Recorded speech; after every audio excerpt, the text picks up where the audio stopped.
masak lalu nggih ilmu kita jam setunggal terus kalian pun masak pun sare jam setunggal masak matur sangat dan ugi dados amal kesehatan panjenengan sedaya.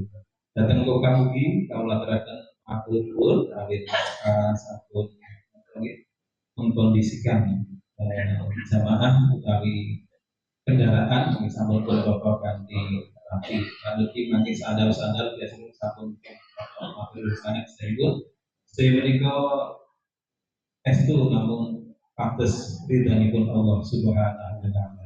Dan kemudian Allah estu ridho. Amin. Hadirin rahmatullah, untuk pengumuman pilih pengawasan rutin akad pagi pimpinan ranting Muhammadiyah Sendang Agung Binjang tanggal 11 Juli papan wonten ing Masjid Jami Ijen wekdalipun wanci jam gangsal langkung kawandoso gangsal menit dumugi jam 7 waktu Indonesia Iring Kilen. Pengumuman sabenipun pengawasan Taman Jiwa mapan wonten ing Pondok Pesantren Usia Senja Buah Kiro. Insyaallah ingin badhe paring pengawasan Ustaz Anan dalipun 11 Juli kali menika akad sonten wanci jam setengah sekawan sonten. Pengumuman sabenipun undangan pengawasan ingin dipun awalaken dening pimpinan cabang Muhammadiyah Depson. Binjang akad tanggal 11 Juli kalian mikul mapan wonten ing Masjid Al Mukhtar Depson. Wekdalipun pada jam 6 sampai sekarang atas jam itu langkung 3 menit. Ingin badhe pada pengawasan Ustaz Mustafa Kamal Sarjana Syarikat saking PDN Kulon Progo. Pekaten penggah firman ugi wonten ingin saged rawi undangan-undangan menika. Saking kula sekap semanten wonten kirang pamrih ngapunten semoga wekdal kalawatan dhateng Ustaz Haji Agus Andrianto MC kados saben-sabenipun wekdalipun kirang langkung 3 menit tambah ing pungkasane pengawasan kasuwun doanipun. Mekaten saking kula aturipun wabillahi taufiq wal hidayah. Assalamualaikum warahmatullahi wabarakatuh.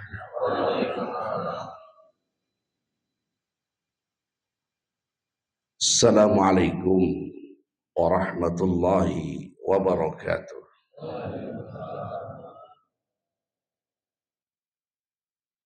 Innal hamdalillah nahmaduhu wa nasta'inuhu wa nastaghfiruh wa na'udzu billahi min syururi anfusina wa min sayyiati a'malina. Man yahdihillahu fala mudhillalah wa man yudlil falan tajida lahu waliyan mursyida. Ashhadu an la ilaha illallah wahdahu la syarikalah wa ashhadu anna Muhammadan abduhu wa rasuluh arsalahu bil huda wa dinil haq liyudhhirahu 'ala ad-dini kullihi wa kafa billahi syahida. Amma ba'd. Para bapak, para ibu, para jamaah ingkang kula mulyakaken, kita lanjutkan kembali kajian kitab Salatul Mu'min karya Dr. Said bin Wahab Al-Qahtani rahimahullahu ta'ala, masih pada bab tentang Salatul Tatawwu'. Bab tentang salat tatawwu', salat sunnah. Pada poin yang kelima, beliau mengatakan khamisan, qala al-muallif rahimahullah, khamisan al-faslu baina ar-rawatib wal fara'id bi khurujin au kalamin. Di antara hal-hal yang berkaitan dengan salat sunnah, ada satu sunnah yang kadang kita lewatkan, yaitu adanya jeda. Jeda ini kenapa? Let jarak. Adanya jarak yang membedakan antara sholat fardu dengan sholat sunnah. Jangan digabung langsung. Jedanya apa? Bi khurujin au bi kalamin. Kalau zaman dulu Rasulullah membedakan sholat fardu dengan sholat sunnah itu dengan beliau keluar. Sholat fardunya di masjid, sholat sunnahnya di rumah. Au bikalamin, atau dengan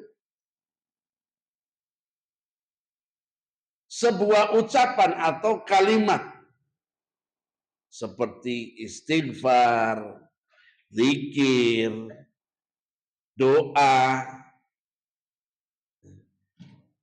Baru setelah itu melakukan sholat sunnah. Jadi tidak langsung habis sholat fardu, Allah assalamualaikum warahmatullahi wabarakatuh, assalamualaikum, terus langsung sholat sunnah.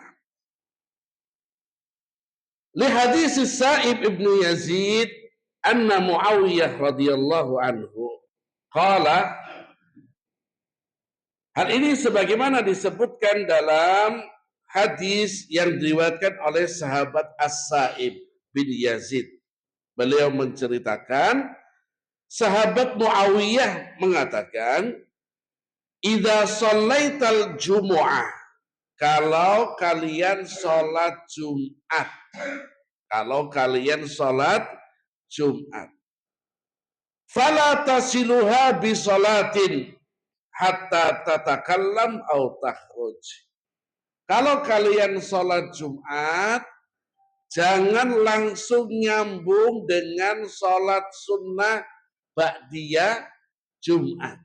Kemarin sudah kita jelaskan tentang Jumat itu tidak ada qobliyah Jumat, tapi adanya ba'diyah Jumat.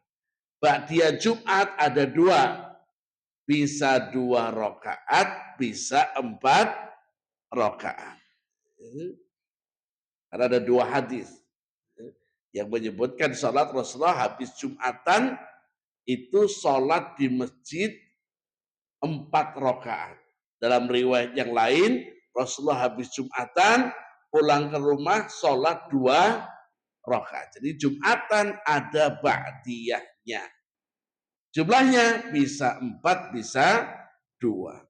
Tapi jangan menyambung Jumatan langsung dengan sholat sunnah ba'diyah. Fa inna Rasulullah sallallahu alaihi wasallam amarona bidzalik. Kata Muawiyah, karena Rasulullah memerintahkan seperti itu, di mana beliau bersabda, Allah tusila salatun bisolatin. Janganlah kalian menyambungkan antara sholat fardu dengan sholat sunnah. Hatta tatakallam, sampai kamu berbicara. Sampai kamu berbicara. Loh kok bicara? Karena kalau bicara berarti sudah batal sholat atau sudah selesai sholat fardu. Karena sholat fardu itu tidak boleh ada pembicaraan. Sholat fardu tidak boleh bicara. Orang sholat itu tidak boleh bicara. Ini salah satu pembeda antara sholat dengan tawaf. Meskipun dalam hadis bahwasanya tawaf itu seperti sholat.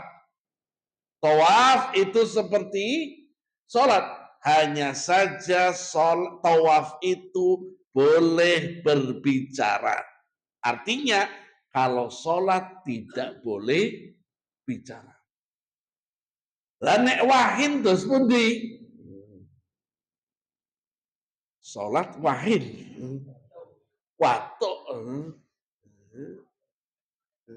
Wahin. Di zaman Nabi Shallallahu Alaihi Wasallam pernah terjadi.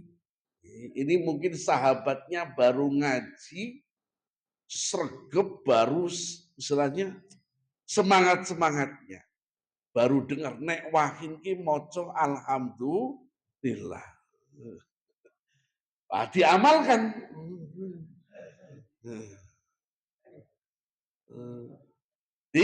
Diamalkan.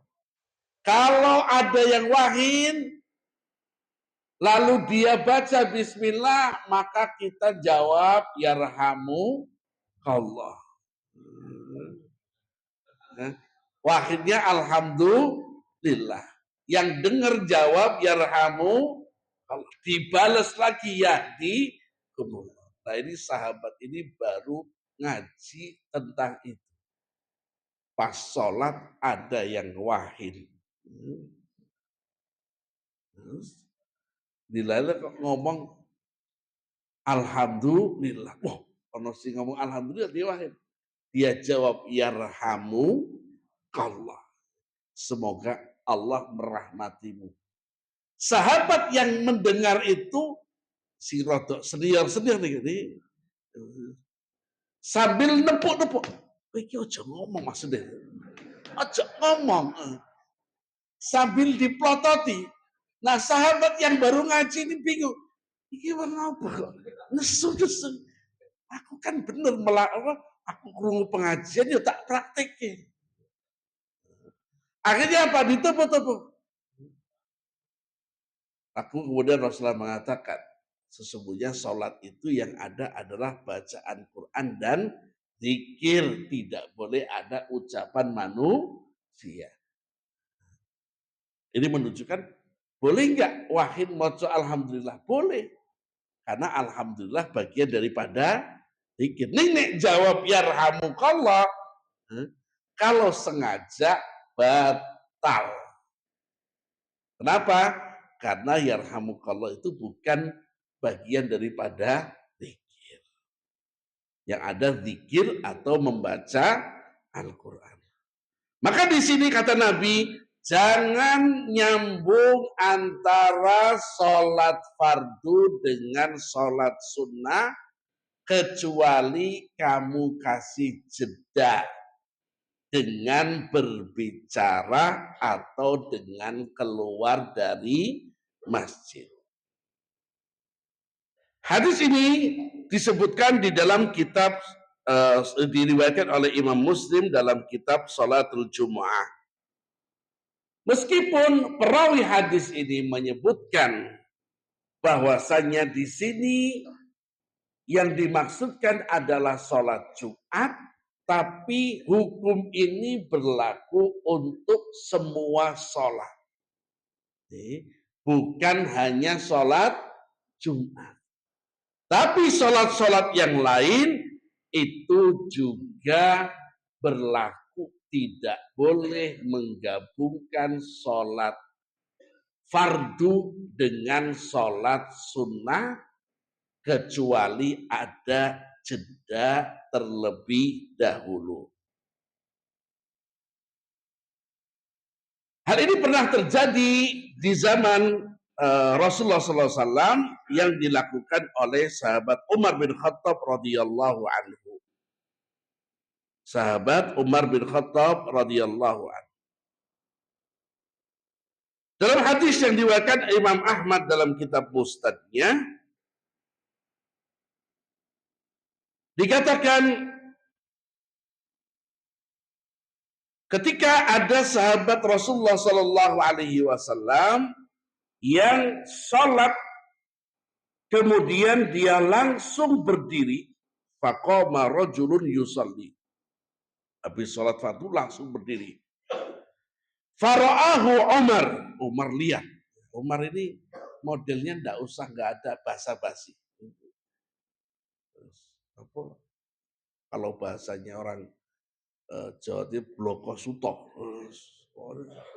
Nggak ada basa-basi. Langsung begitu lihat Umar ini, orang ini mau sholat, habis salam langsung sholat. Faqala lahu ijlis. Duduk. Langsung duduk. Jangan sholat. Duduk. Fa inna ma ahlaka ahlal kitab. Beliau mengatakan cara ibadah seperti ini menggabungkan dua ibadah yang wajib dengan sunnah. Ini adalah cara ibadahnya ahli kitab, orang Yahudi dan orang Nasrani. Dan itulah Allah Subhanahu wa taala binasakan mereka. Kenapa?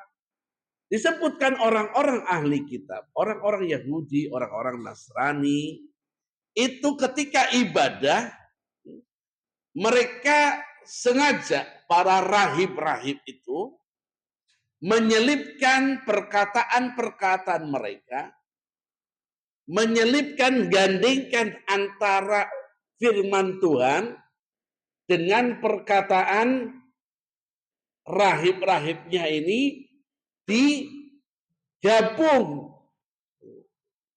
Supaya apa? Seolah-olah perkataan rahib itu adalah bagian dari firman Tuhan. Orang ketok. Sebab disambung. Sebab digabung. Tujuan mereka apa?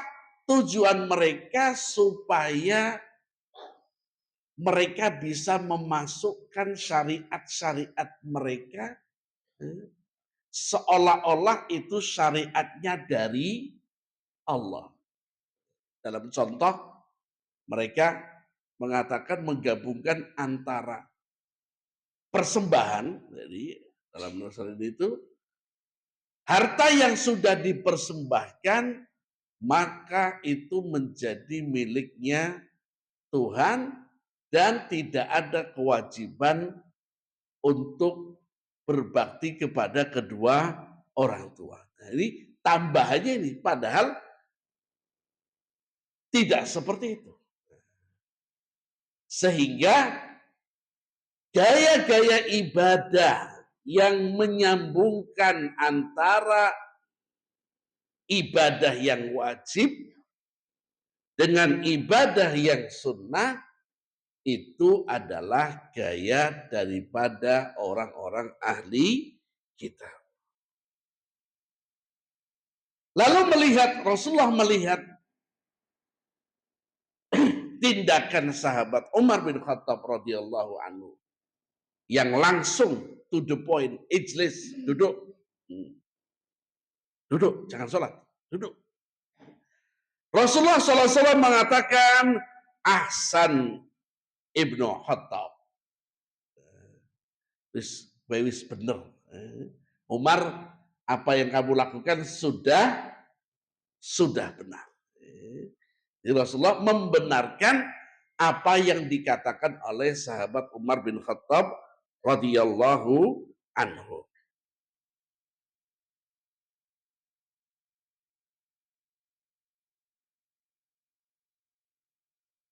Qala As-San'ani, Al-Imam As-San'ani, beliau adalah dari San'ah, dari Yaman. Beliau mengatakan, wa qad dzakara al-ulama annahu yustahabbu at-tahawwul. Yustahabbu an tahawwala an-nafil lin-nafilah min mawdi'il fardhah. Al-Imam As-San'ani itu mengatakan disunnahkan orang kalau sudah sholat fardu, kalau mau sholat sunnah ini geser. Apa? Geser. Jangan sholat sunnah di tempat sholat fardu. Jangan sholat sunnah di di sholat fardu. Hal ini sebagaimana dalam hadis yang diriwayatkan oleh Abu Hurairah radhiyallahu anhu, ayu'jizu ahadukum an yataqaddam aw yata'akhkhar. Rasulullah SAW mengatakan, toh nggak ada sulitnya kamu itu geser maju atau mundur, atau kanan atau kiri, tak boten abot boten. Roaming geser bokongnya tak geser. Jadi misalkan sholat subuh di sini, sholat fardu di sini, kalau sholat sunnah geser sedikit, geser sedikit.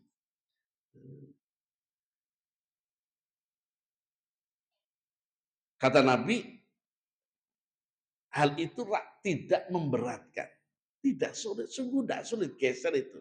Kenapa kok kalian malas nggak geser? Jadi kalau sholat fardu maka sebaiknya geser sedikit ke kanan, ke kiri, maju atau mundur. Kadang-kadang ini refleks, ini buatan ngerti, jadi kok mesti nek sholat kok mesti geser gitu kan? Kita itu kadang refleks, kalau sholat sunnah mesti geser.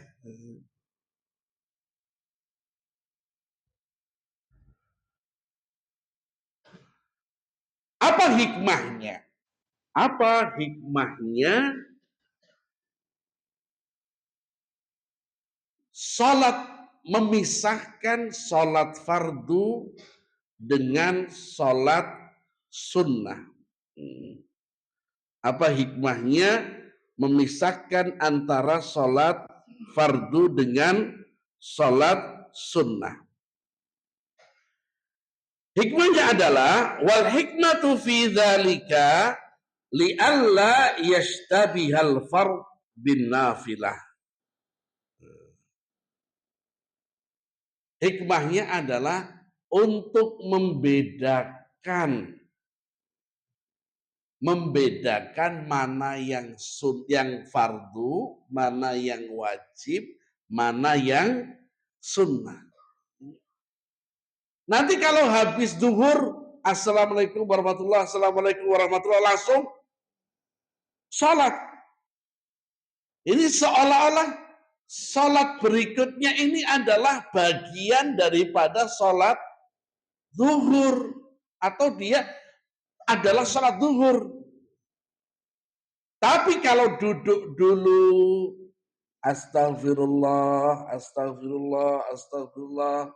Allahumma antas salam, wa minkas salam. Habis itu zikir subhanallah, alhamdulillah.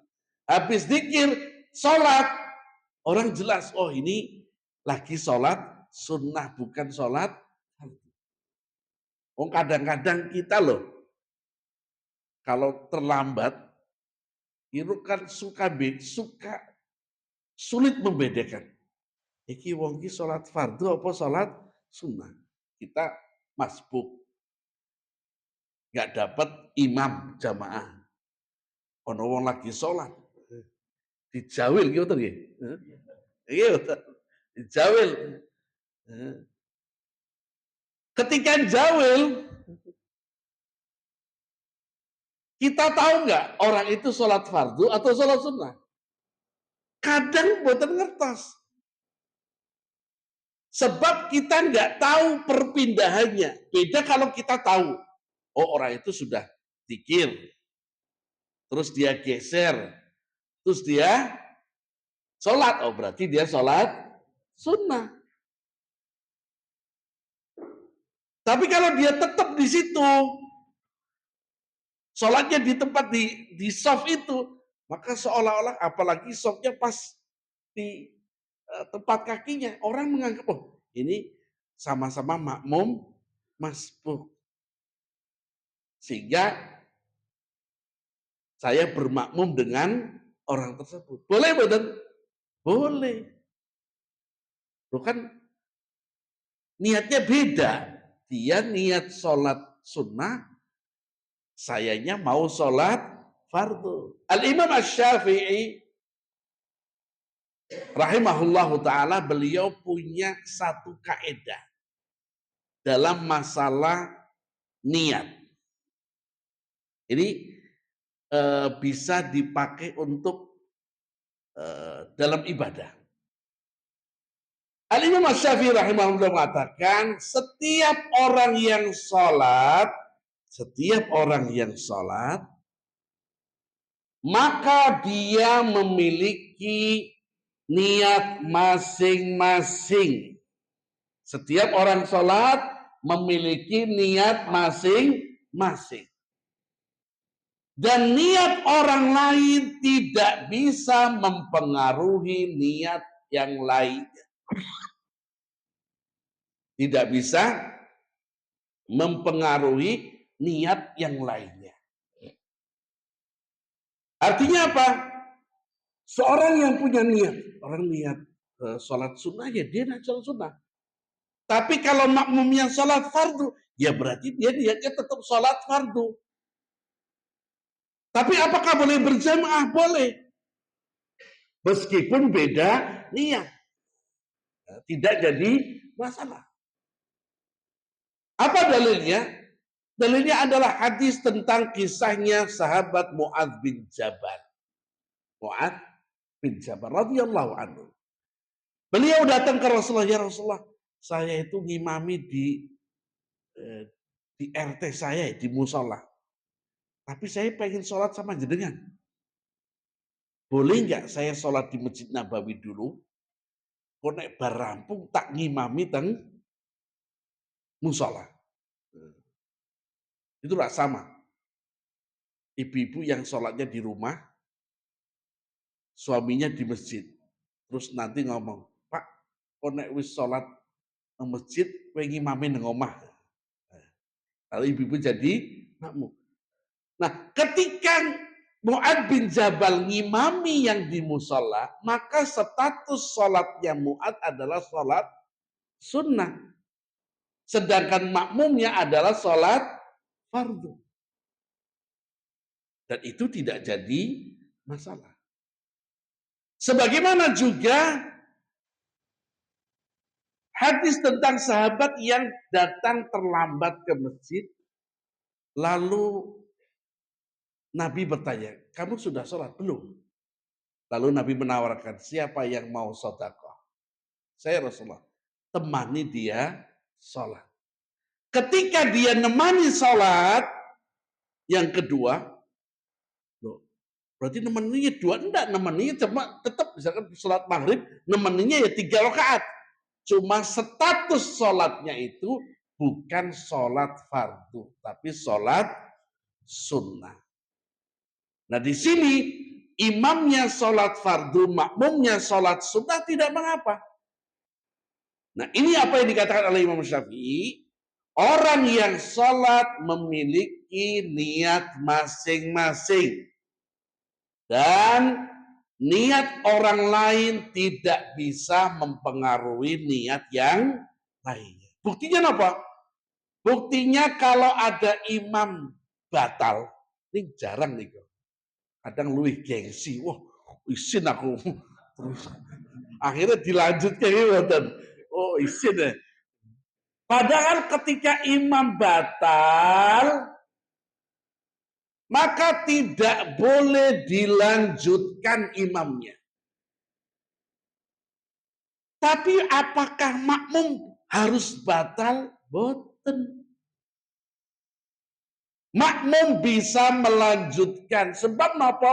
Yang batal itu cuma imam. Ini menunjukkan batalnya imam tidak mempengaruhi sholatnya makmum. Karena imam dan makmum punya niat masing-masing. Terus caranya terus pundi. Makanya yang di belakang imam itu kalau bisa ya orang yang memang bisa ganti imam. Jangan orang yang anak kecil yang bisa ganti imam. Kadang kalau di Mekah, di Madinah, itu 5 baris di belakang imam, semuanya hafal Quran. 30 juz. Jadi jangan coba-coba duduk berdiri situ kalau cuma ngandalkan juz 30.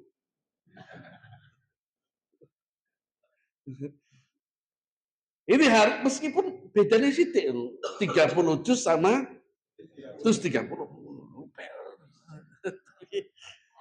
Jadi yang di belakang imam di Masjidil Haram, di Masjid Nabawi, itu orang-orang yang hafal 30 juz.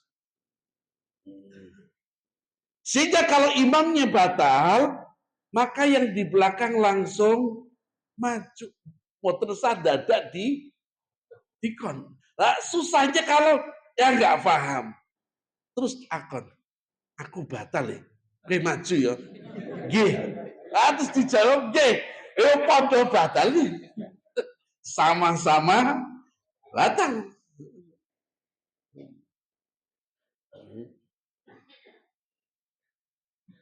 Maka ini berkaitan dengan niat. Jadi kalau di masjid-masjid yang ya kayak sini biasanya masjid kan untuk ampiran orang musafir ya atau jalan ini sering. Ini banyak sekali yang belum paham. Sehingga apa? Lebih memilih sholat sendiri pojokan daripada sholat jamaah. Kenapa? Gara-garanya takut yang ditempel itu lagi sholat sunnah. Padahal dia sholat sunnah sekalipun boten napa. Yang penting kita sholat jamaah.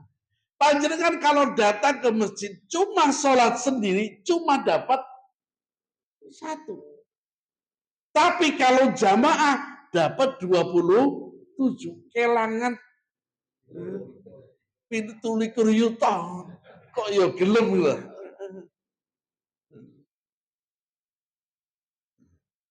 Jadi perbedaan niat antara makmum dengan imam tidak menjadi kendala. Kemudian yang terakhir, apa hikmahnya? Tadi hikmahnya kenapa harus ada jeda antara sholat fardu dengan sholat sunnah? Karena supaya menjadi pembeda mana yang wajib, mana yang sunnah. Supaya kita mengistimewakan. Ya wajib itu dari Allah. Ini nggak boleh beda spesial yang wajib itu. Yang sunnah itu hukumnya sunnah. Yang kedua, di antara hikmahnya adalah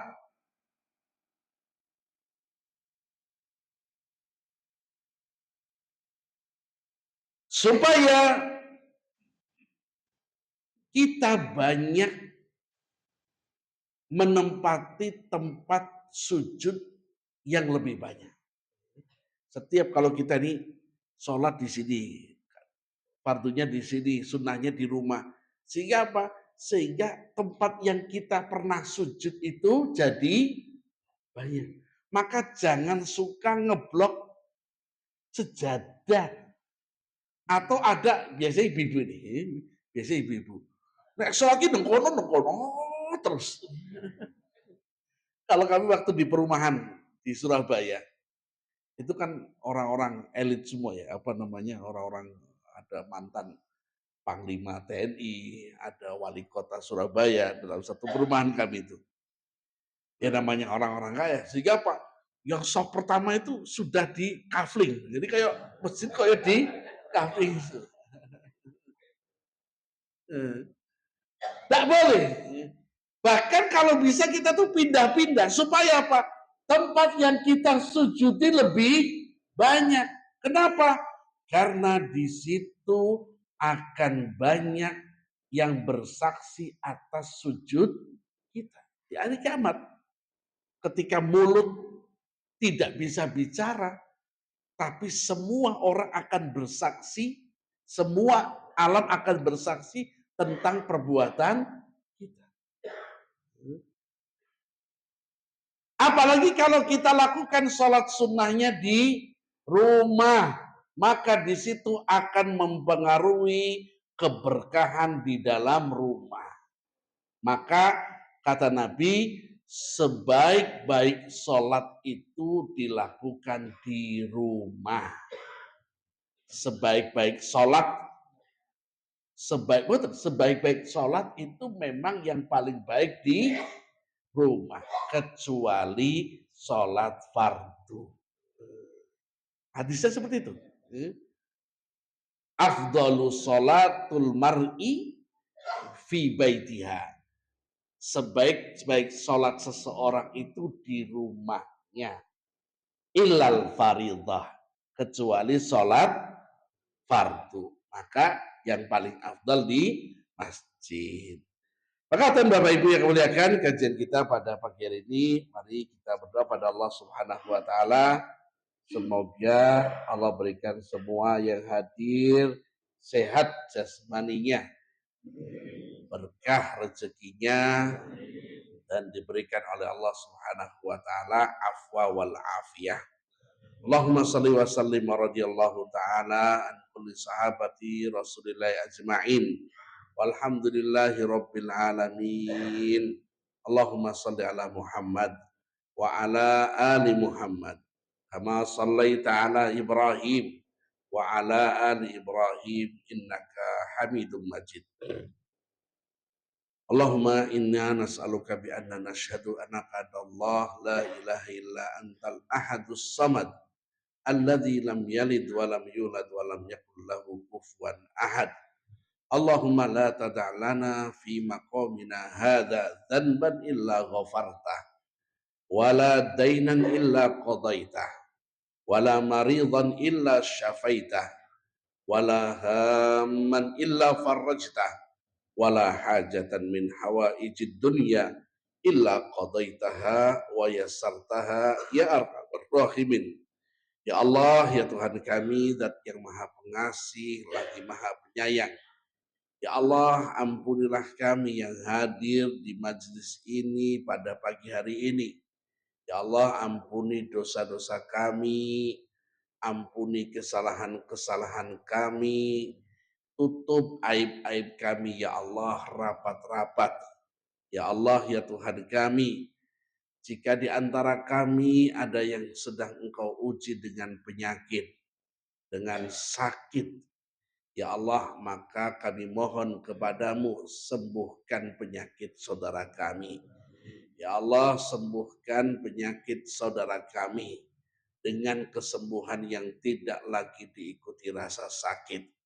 Ya Allah, kalau di antara kami ada yang terlilit hutang, maka ya Allah, berikanlah kemudahan rezekimu, berikan rezeki yang banyak sehingga bisa melunasi hutang-hutangnya. Ya Allah, jika di antara kami ada yang menghendaki dan mengharapkan memiliki momongan, ya Allah, berikanlah dan hadiahkan kepadanya keturunan yang saleh dan salehah. Ya Allah, di antara kami yang sedang ada masalah di kantornya, masalah keluarga, masalah dengan istrinya, masalah dengan anaknya, masalah dengan ibunya, masalah dengan tetangganya. Ya Allah, ya Tuhan kami, tolonglah mudahkan masalah sahabat-sahabat kami. Allahumma la sahla illa ma ja'altahu sahla wa anta taj'alul hazana idza syi'ta sahla. Ya Allah, Engkau adalah Zat yang Maha memberikan kemudahan dan tidak ada satupun yang sulit jika Engkau telah berikan kemudahan. Allahumma inna nas'aluka bi husnil khatimah wa na'udzubika min su'il khatimah. Ya Allah, ya Tuhan kami, Zat yang Maha Pengasih lagi Maha Penyayang, berikanlah kepada kami ya Allah husnul khatimah. Wafatkan kami dalam keadaan yang baik. Husnul khatimah dalam keadaan kami beribadah, sedang sujud, sedang sholat, sedang baca Quran, sedang pengajian. Ya Allah, kami berlindung kepadamu dari syu'ul khatimah, dari kematian yang buruk, kematian yang sedang maksiat, kematian sedang minum khamr, kematian sedang judi, kematian lagi main game. Ya Allah, jangan kau wafatkan kami dengan keadaan yang buruk. Ya Allah, ya Tuhan kami, jangan kau wafatkan kami kecuali engkau panggil kami untuk haji dan umrah. Ya Allah, jadikan kami tamu-tamumu dengan kekuatanmu, dengan kemahahebatanmu. Tidak ada yang mustahil bagimu untuk memberangkatkan kami haji dan umrah. Ya Allah, ya Tuhan kami, jangan kau cabut nyawa kami, kecuali kami sudah bisa wukuf di Arafah bersama dengan sahabat-sahabat kami dan tamu-tamumu. Rabbana zalamna anfusana wa illam taghfir lana wa tarhamna lanakunanna minal khasirin. Rabbana atina fid dunya hasanah wa fil akhirati hasanah wa qina adzabannar wa qina adzabannar. Subhana rabbika rabbil izzati amma yasifun wa salamun alal mursalin walhamdulillahi rabbil alamin. Katan sallallahu ala nabiyina Muhammadin wa ala alihi wasallam. Kita tutup subhanakallahumma wa bihamdika asyhadu an la ilaha illa anta astaghfiruka wa atubu ilaik. Assalamualaikum warahmatullahi wabarakatuh.